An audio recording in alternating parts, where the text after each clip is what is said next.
नमस्कार, मैं हूं अंकुर और आप देख रहे हैं सत्य हिंदी का न्यूज बुलेटिन। एक नजर अब तक की सुर्खियों पर। मानहानि के एक मामले में पेश होने के लिए कांग्रेस नेता राहुल गांधी शुक्रवार को उत्तर प्रदेश के सुल्तानपुर कोर्ट पहुंचे। भाजपा नेता और गृह मंत्री अमित शाह पर आपत्तिजनक टिप्पणी करने को लेकर राहुल गांधी के खिलाफ केस दर्ज कराया गया था। ये मामला 2018 का है। इस मामले में राहुल गांधी को 20 फरवरी को जमानत मिली थी। उस समय राहुल गांधी अपनी भारत जोड़ो यात्रा बीच में छोड़कर कोर्ट की पेशी में शामिल हुए थे। यूपी के सुल्तानपुर कोर्ट में राहुल गांधी ने अपना बयान दर्ज करवाया। राहुल गांधी ने कोर्ट में कहा कि मुझे सियासी वजहों से फंसाया गया है। उनकी छवि को खराब करने के गलत राजनीतिक इरादे से ये याचिका दायर की गई है। बयान दर्ज होने के बाद राहुल गांधी लखनऊ के लिए रवाना हुए। मामले की अगली सुनवाई 12 अगस्त को होगी। इस दौरान दोनों पक्षों के वकील अपने सबूत और गवाहों को पेश करेंगे। राहुल गांधी इस सुनवाई में मौजूद नहीं होंगे।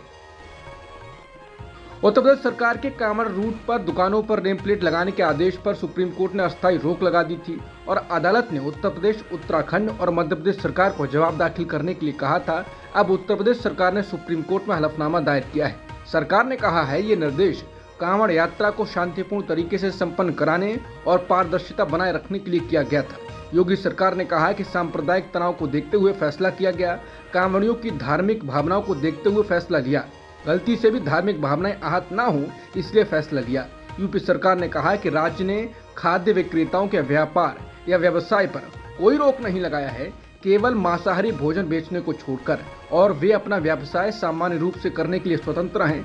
मालिकों के नाम और पहचान पारदर्शित करने की आवश्यकता पारदर्शिता सुनिश्चित करने और कांवड़ियों के बीच किसी भी संभावित भ्रम से बचने के लिए एक अतिरिक्त उपाय मात्र है। यूपी सरकार ने कहा कि इस नोटिस में अलगाव जैसा माहौल बनाने जैसा कुछ नहीं है।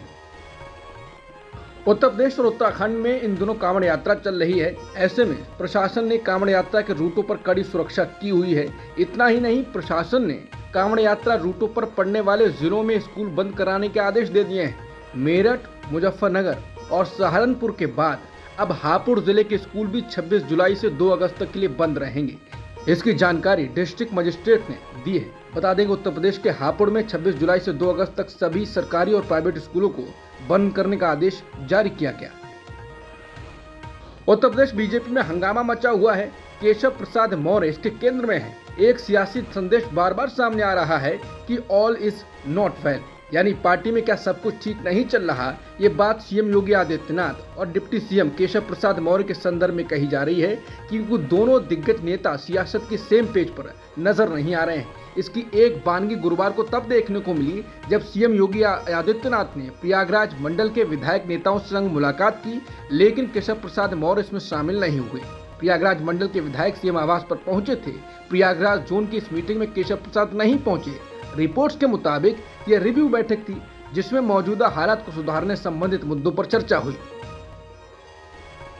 समाजवादी पार्टी के नेता आईपी सिंह ने दावा किया है कि रायबरेली स्थित ऊंचाहार से समाजवादी पार्टी के टिकट पर चुनाव लड़कर विधानसभा पहुंचे मनोज पांडे बीजेपी की सरकार में उप मुख्यमंत्री हो सकते हैं। सपा नेता आईपी सिंह ने सोशल मीडिया साइट एक्स पर लिखा कि राजनीतिक हलकों में चर्चा है कि मनोज पांडे की भाजपा से जो डील हुई उन्हें उप मुख्यमंत्री बनाया जाएगा। ब्रजेश पाठक बसपा से भाजपा में 2017 में गए और मनोज पांडे ने 2024 में सपा से दगा करके शामिल हुए। सपा नेता ने लिखा कि ब्रजेश पाठक केशव गैंग के सदस्य के रूप में योगी जी को हटाने की मुहिम का हिस्सा हैं। जानकारी जो दिल्ली से आ रही है, दोनों उप मुख्यमंत्री गुजरात और बिहार के तर्ज पर हटाए जा सकते हैं। पाठक ने भाजपा के वरिष्ठ नेता डॉक्टर दिनेश शर्मा को निपटाकर कुर्सी हासिल की। अब मनोज पांडे इन्हें निपटाने जा रहे हैं। ये रस्साकशी बीजेपी को पाताल में ले जाएगी। डिप्टी सीएम ब्रजेश पाठक और बीजेपी नेता मनोज पांडे की मुलाकात की एक एक्स पोस्ट पर जवाब देते हुए आईपी सिंह ने यह दावा किया। केंद्र सरकार ने सरकारी कर्मचारियों के आरएसएस के कार्यक्रमों में गतिविधियों में भाग लेने पर लगा बैन हटा दिया। अब इस मामले में मध्य प्रदेश हाईकोर्ट ने भी टिप्पणी की। गुरुवार को हाईकोर्ट ने कहा कि सरकार को अपनी इस चूक का एहसास करने में करीब 5 दशक लग गए। पीटीआई के मुताबिक हाईकोर्ट की टिप्पणी तब आई जब जस्टिस सुश्रुत अरविंद धर्माधिकारी और जस्टिस गजेंद्र सिंह की बेंच ने सेवानिवृत्त केंद्रीय सरकारी कर्मचारी पुरुषोत्तम गुप्ता की रिट याचिका का निपटारा किया। उन्होंने सितंबर 2023 में अदालत का दरवाजा खटखटाया था और कहा था कि उन्हें आरएसएस में शामिल होने से रोकने वाले नियम उनकी इच्छाओं को पूरा करने में बाधा थे। पीठ ने कहा कि अदालत इस बात पर अफसोस जताती है कि केंद्र सरकार को अपनी गलती का एहसास होने में करीब 5 दशक लग गए। ये स्वीकार करने में कि आरएसएस जैसे अंतर्राष्ट्रीय स्तर पर प्रसिद्ध संगठन को गलत तरीके से देश के प्रतिबंधित संगठनों में रखा गया था। कारगिल विजय दिवस के मौके पर प्रधानमंत्री मोदी आज लद्दाख के रुद्रास पहुंचे। यहां उन्होंने वॉर मेमोरियल जाकर 1999 में कारगिल युद्ध में शहीद होने वाले जवानों को श्रद्धांजलि दी और पाकिस्तान को आतंकवाद के मोर्चे पर आड़े हाथों लिया और कहा कि पाकिस्तान ने अपनी गलतियों से कुछ नहीं सीखा है। पीएम मोदी ने कहा कि पाकिस्तान ने अतीत में जितने भी दुष्प्रयास किए उसे मुंह की खानी पड़ी, लेकिन पाकिस्तान ने अपने इतिहास से कुछ नहीं सीखा है। वो आतंकवाद के सहारे अपने आप को प्रासंगिक बनाए रखने का प्रयास कर रहा है। पीएम मोदी ने कहा कि आज मैं उस जगह से बोल रहा हूं जहां आतंक के आकाओं को मेरी आवाज सीधे सुनाई पड़ रही है। मैं आतंकवाद के सरपरस्तों को कहना चाहता हूं कि उनके नापाक मंसूबे कभी कामयाब नहीं होंगे। आतंकवाद को हमारे जांबाज पूरी ताकत से कुचलेंगे। दुश्मन को मुंह तोड़ जवाब दिया जाएगा।